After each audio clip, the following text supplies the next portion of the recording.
شركة ريلمي أعلنت عن موبايل اقتصادي في فئة ال2000 جنيه، وهو موبايل ريلمي سي 33. جاي بتصميم محترم وكاميرا قوية. تعال نعرف كل حاجة عنه مع بعض.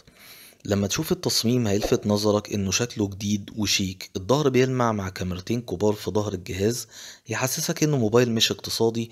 وطبعا هيكون من البلاستيك في الظهر والفرين، ولكن التصميم جميل جدا.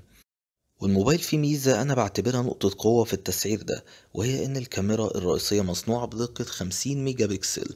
وطبعا انتوا عارفين شركة ريلمي كاميراتها قوية، وهي بتقدر تصور فيديوهات بدقة 1080 مع 30 فريم في الثانية، وبتدعم ال HDR. وكمان الكاميرا التانية هي كاميرا للعزل بدقة 3 ميجا بكسل. بالنسبة للسيلفي فهي كاميرا بدقة 5 ميجا بكسل، وهو رقم مرضي جدا. شاشة الموبايل كبيرة بمساحة 6.5 بوصة، طبعا من نوع IPS LCD، ولكن هي بقوة سطوع تحت أشعة الشمس 400 شمعة، ودي تعتبر ميزة كويسة جدا. وتقدر تتفرج عليها فيديوهات بجودة 720. ريلمي سي 33 جاي بمعالج كويس، وهو يونيسونيك تايجر تي 612 مع معالج رسومي مالي جي 57، وهو من 12 نانو متر، ولكن من فئة محترمة. هيديلك أداء كويس في التصفح واستخدام التطبيقات، وممكن يشغل الألعاب على إعدادات متواضعة علشان ما يهنكش أو يسقط فريمات. وريلمي بتوفر لنا في الموبايل مميزات إضافية، أهمها إن مستشعر البصمة مدمج على زرار الباور، وكمان بيدعم مستشعرات القرب والبوصلة والتسارع والجي بي اس.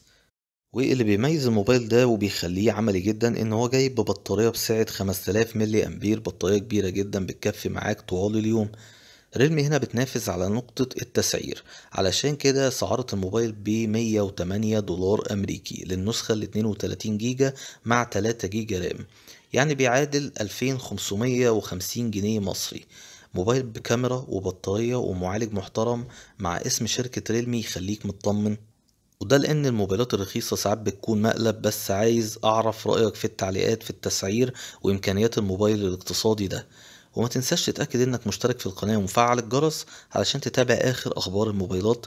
أشوفكم في فيديو جديد. سلام.